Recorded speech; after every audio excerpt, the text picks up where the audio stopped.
Ayan guys, ang ating mayonnaise.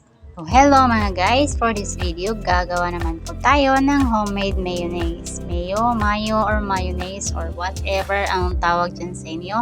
Ang i-share ko sa inyo kung gaano ka-simple at gaano kadali itong gawin. So dito guys, maaari kayong pumili. Pwede kayong pumili ng egg yolk lang, o di kaya egg white lang, or both, pwede nyo pong gamitin. Prefer na gumamit ako ng egg yolk at this time kasi na-try ko yung both, medyo watery siya. Gumamit din po ako ng isang tablespoon na white sugar and a pinch of salt and 2 tablespoon of white vinegar. Kailangan din po natin dito ng isang cup na oil. So guys, yung consistency or yung taste na ay nakadepende sa inyo. Pwede kayong mag-add ng salt o kaya sugar or vinegar. Depende po kung anong lasa ang mas prefer po para sa inyo.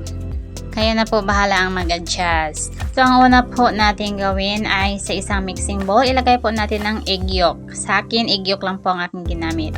Tapos idagdag po natin ang ating sugar, ang salt at ang ating vinegar.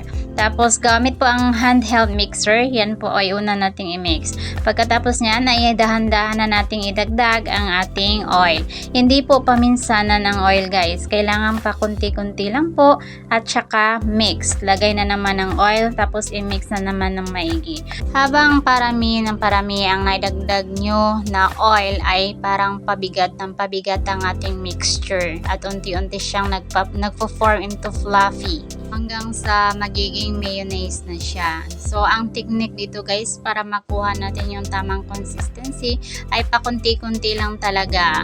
Yes, nakakangalay po kung iisipin. Around 15 minutes ko po yung pakunti-kunting dinagdag ang oil hanggang sa matapos. So yun lang po ang tandaan nyo.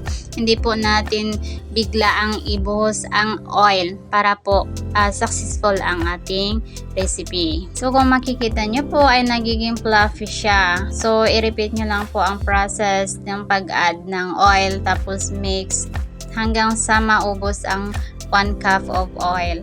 So yellow po pala yung parang kinalabasan ng ating mayonnaise.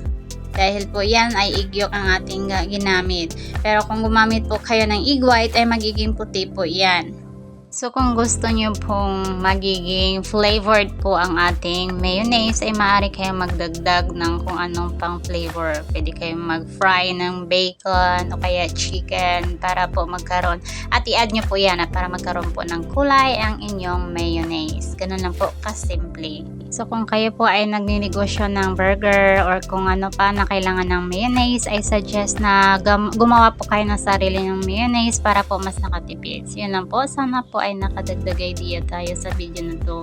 Please huwag po kalimutan yung like at share at mag-follow na po para po sa susunod nating mga video. Salamat po at God bless po sa ating lahat. Have a nice day.